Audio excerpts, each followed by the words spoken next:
আসসালামু আলাইকুম। আজকে আমি রান্না করব আমাদের গ্রামের বিলের একদম তরতাজা পুঁটি মাছ। এগুলো কিভাবে শিলে বাটা মশলা দিয়ে চচ্চড়ি করতে হয় সেটা আমি দেখাবো। রেসিপিটা শুরু থেকে শেষ পর্যন্ত দেখবেন, আপনারা নিশ্চয়ই ভালো লাগবে। প্রথমে পেঁয়াজ কুচি দেব।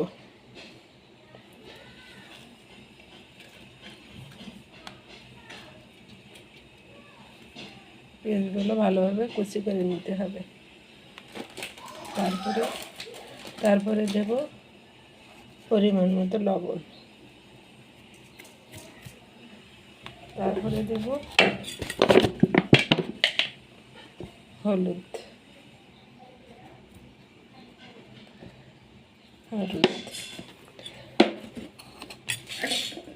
এরপরে দেব সরিষা বাটা, কাঁচা মরিচ বাটা, শিলে বাটা। এগুলো আমার নিজের হাতে বাটা।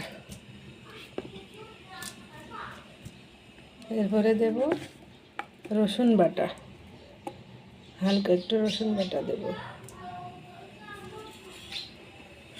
তারপরে দেব গরম মশলা।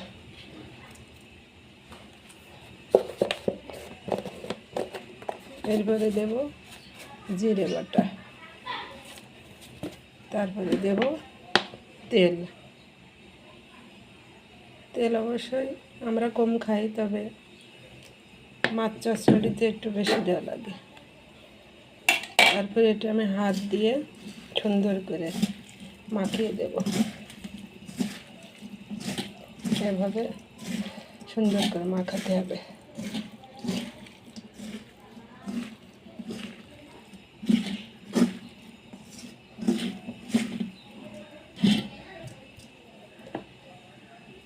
আর একটু তেল দেব।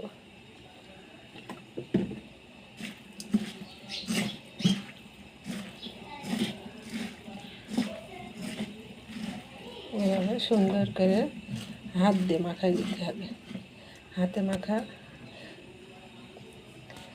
মশলা হাতে মেখে মাছ চচ্চড়ি করলে মাছটা খুবই সুস্বাদু লাগে। এবার পরিমাণ মতো পানি দেব, তবে একটু এতে কোনো ঝোল রাখা যাবে না।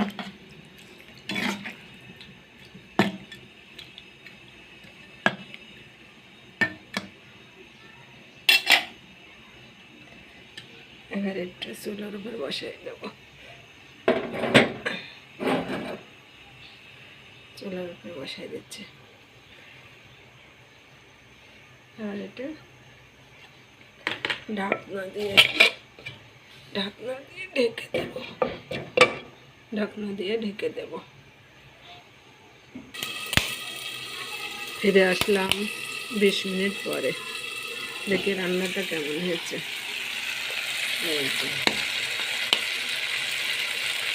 দেখেন, একবারে ঝোলটা শুকায় তেল বেড়ে গেছে।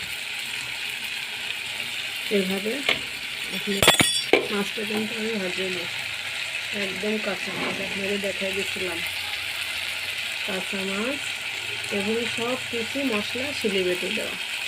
সমস্ত মশলা দিয়ে হাতে মেখে এভাবে দিয়ে যখন একদম তেল উঠে যাবে, একটু ঝোল রাখা যাবে না। অল্প একটু মাছ নিতে হবে এবং হালকা একটু তেল মশলা দিয়ে, মাছের গায়ে যে তেল মশলা আছে ওটা দিয়ে ভাত খেলে নিশ্চয়ই আপনাদের ভালো লাগবে। আশা করি আপনারা আমার পাশে থাকবেন এবং এভাবে রান্না করে খাবেন, নিশ্চয়ই আপনাদের ভালো লাগবে। আমি অবশ্যই এটা নামাইয়ে তারপর আপনাদের দেখাই দেবো। তেল দিয়ে দিচ্ছি, একটু ঝোল দিতে সম্পূর্ণ তেল। এবার আপনাদের আমি নামিয়ে দেখাই দেবো।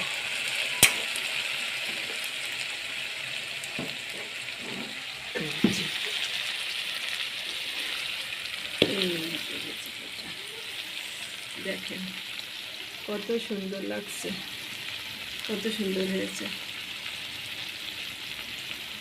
এভাবে রান্না করে খাবেন, আর রান্না করে খেয়ে আমাকে জানাবেন কেমন হয়েছে রান্নাটা। আমি অবশ্যই সবসময় এভাবে রান্না করে খাই। সবাই ভালো থাকবেন। আসসালামু আলাইকুম।